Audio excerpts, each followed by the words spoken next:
And welcome to SPM IAS Academy daily answer writing session. इस session में हम आपके साथ एक क्वेश्चन डिस्कस करते हैं, उस क्वेश्चन का स्ट्रक्चर आपके साथ डिस्कस करते हैं और आप अपने आंसर सबमिट कर सकते हैं हमारे टेलीग्राम ग्रुप पर। SPM IAS Academy student can submit their answer in their respective batches WhatsApp group. So आज का क्वेश्चन है राइट टू इंफॉर्मेशन के बारे में with respect to Assam. Assam में राइट टू इंफॉर्मेशन की क्या परफॉर्मेंस है उसके बारे में मेजर क्वेश्चन को पूछा गया है। This question is relevant to you from GS paper 6 perspective, जहां पर आसाम पॉलिटी के बारे में क्वेश्चन पूछा जा रहा है। एक बार क्विकली क्वेश्चन को पढ़ते हैं। क्वेश्चन बोलता है with regard to right to information explain the objectives of RTI। First part है इस क्वेश्चन का, and then it is asking you to critically analyze the performance of RTI in Assam and question is of 10 marks। 10 marks का question है, आपको 150 words में answer करना है। That means 1 A4 sheet both side, बस इतनी ही जगह है इसके लिए। सो क्वेश्चन के दो पार्ट है। पहला पार्ट है कि ऑब्जेक्टिव्स RTI के बताने हैं। ये एक सिंपल पार्ट है जहां पर आप बता देंगे कि क्या ऑब्जेक्टिव है RTI के, ये आप बता देंगे। जो सेकंड पार्ट है जहां पर क्रिटिकली एनालाइज करना है, जब भी किसी चीज को क्रिटिकली एनालाइज आपको करना होता है तो आप उस चीज के मेरिट्स बताते हैं, आप उसके डीमेरिट्स बताते हैं और उसके बाद आप उसको फाइनल उस चीज को समराइज कर देते हैं। सिंपल भाषा में बात करूं तो आप उसकी अच्छाइयां बताएंगे, आप उसकी बुराइयां भी बताएंगे और फिर बाद में एक कंक्लूजन के जैसा आप दे देंगे। यही इसमें करना है। क्वेश्चन रिलेटिवली इजी है, इसमें कोई आजकल होने वाला कोई कॉन्टेक्चुअल चीज भी नहीं है और ये मोर और लेस एक स्टैटिक क्वेश्चन कैटेगरी में आ जाता है। आइए चलिए देखते हैं कि कैसे इस क्वेश्चन का आंसर करेंगे। सबसे पहले तो इसका इंट्रोडक्शन।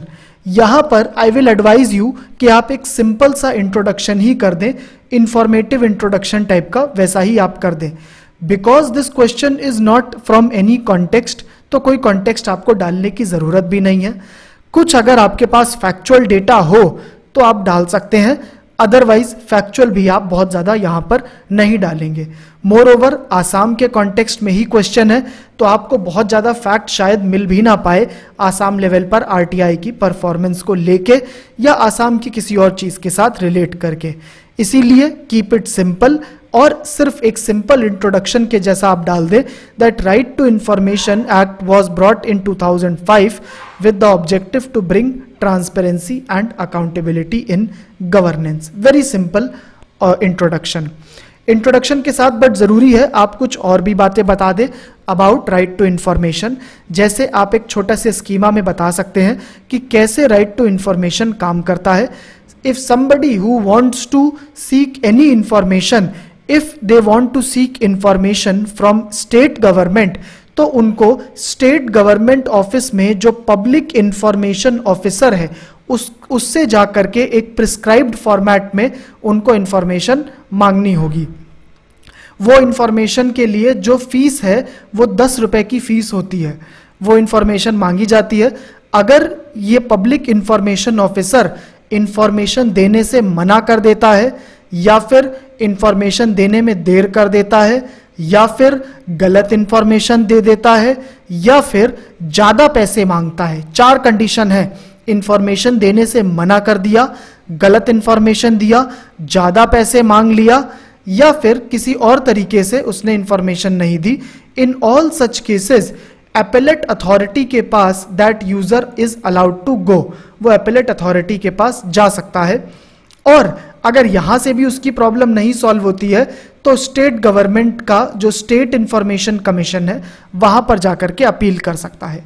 अगर किसी ने सेंट्रल गवर्नमेंट ऑफिस से मांगी है और वहां पर भी वही 4 कंडीशन कि जो इंफॉर्मेशन ऑफिसर है वो गलत इंफॉर्मेशन दे देता है, ज्यादा पैसे मांगता है, देर से इंफॉर्मेशन देता है या इंफॉर्मेशन देने से मना कर देता है, इन चारों ही सिचुएशन में they can go to appellate authority.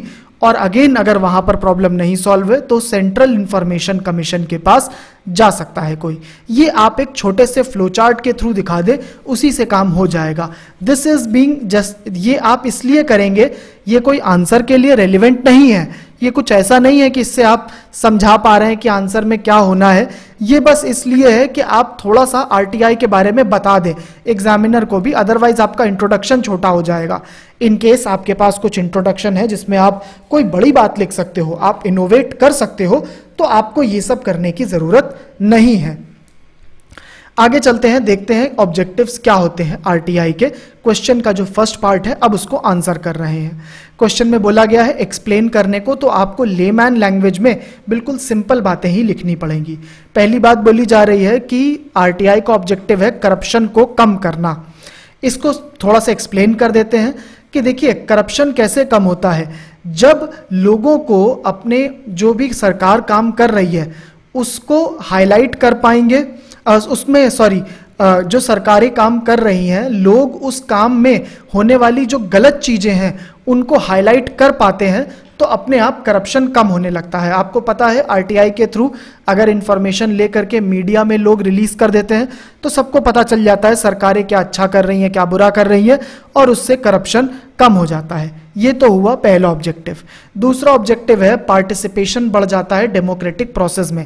लोग सरकार के काम करने के तरीके में ज़्यादा देख पाते हैं, सरकारें कैसे काम कर पा रही हैं, और एज अ रिजल्ट जब उनको समझ में आता है कि उनकी सरकारें उनके लिए काम कर रही हैं और अगर नहीं कर रही हैं तो वो उनकी गलतियों को हाईलाइट कर सकते हैं बाय यूजिंग आरटीआई, तो अपने आप लोगों में ज़्यादा से ज़्यादा इस डेमोक्रेसी में पार्टिसिपेट करने का इंटेंशन बढ़ जाता है, तो पार्टिसिपेशन बढ़ जाता है।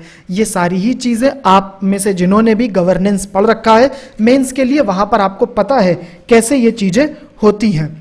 और तीसरी चीज़ है ट्रांसपेरेंसी और अकाउंटेबिलिटी बढ़ जाना सरकार के काम में। सरकारों के जो काम होता है उसमें ट्रांसपेरेंट हो जाता है, जनता के बीच में सब आ जाती है इंफॉर्मेशन, और इस वजह से सरकार की अकाउंटेबिलिटी बढ़ जाती है, सरकार को जवाब देना पड़ जाता है। ये तीनों ही चीज़ें participation, transparency, accountability, these three are essential for the good governance. Good governance आपके जीएस पेपर 2 में भी टॉपिक है गवर्नेंस में, और वहां पर आप पढ़ते हैं गुड गवर्नेंस लाने के लिए क्या क्या पैरामीटर्स होते हैं, तो आपको वहां पर पता होगा कि participation, transparency, accountability and other than that many other factors like rule of law and others are also essential for the good governance. जिन्होंने पढ़ रखा है वो इस चीज का यूज कर लेंगे, कैसे गुड गवर्नेंस आ सकती है। ये ऑब्जेक्टिव्स के बाद अब देखते हैं second part of the question, that is critically analysing the performance of the RTI.